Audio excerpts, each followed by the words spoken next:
We all know Michael Phelps by the numbers, right? The records, the golds, the legend.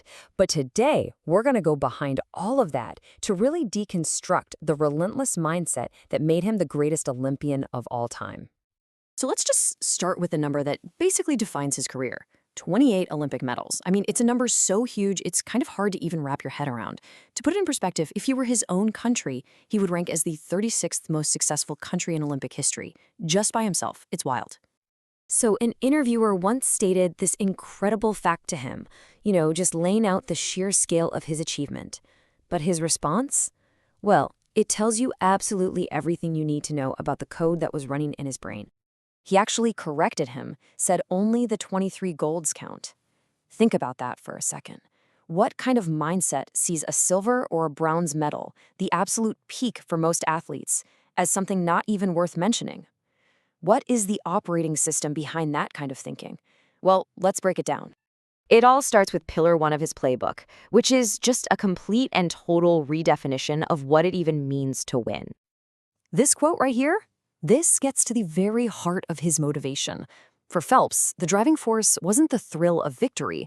It was a deep, almost visceral hatred of defeat. The feeling of failure was his primary fuel.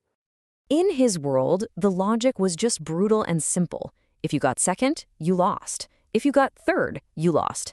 The only acceptable outcome was hearing his national anthem play. Anything less was a failure that he refused to experience again. But look, a mentality that extreme is pretty much useless without the work to back it up. And that brings us to Pillar 2. He absolutely weaponized his preparation. For a 6-year stretch, that's 2,190 straight days leading up to his peak, Michael Phelps did not take a single day off, not for Christmas, not for his birthday, not for anything. He knew that for every day he trained that his rivals didn't, he was gaining a 2-day advantage.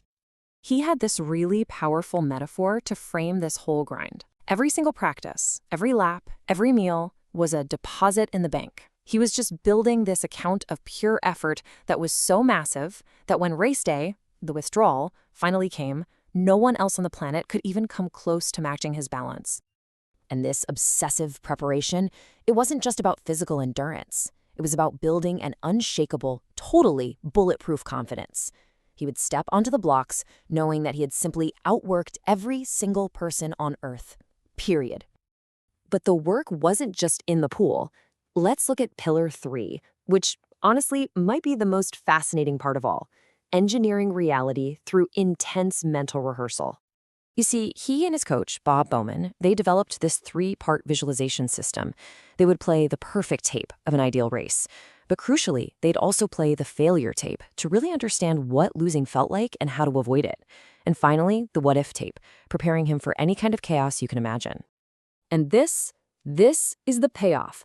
During the 200-meter butterfly final in Beijing, his goggles filled with water the moment he dove in. He was totally blind, but because he had mentally rehearsed that exact chaotic moment, he just calmly reverted to his training, counted his strokes perfectly, won the gold, and broke the world record while he was at it. So this superhuman mindset created a legend and completely redefined the limits of sports. But that level of single-minded intensity, well, it always comes at a price. After he had achieved everything he ever set out to do, Michael Phelps faced his biggest challenge. And it wasn't in the water.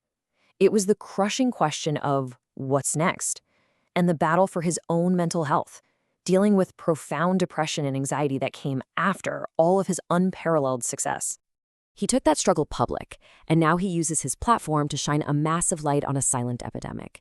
He speaks so openly to destigmatize the conversation, highlighting the devastating reality that suicide is the second leading cause of death for young people in the U.S.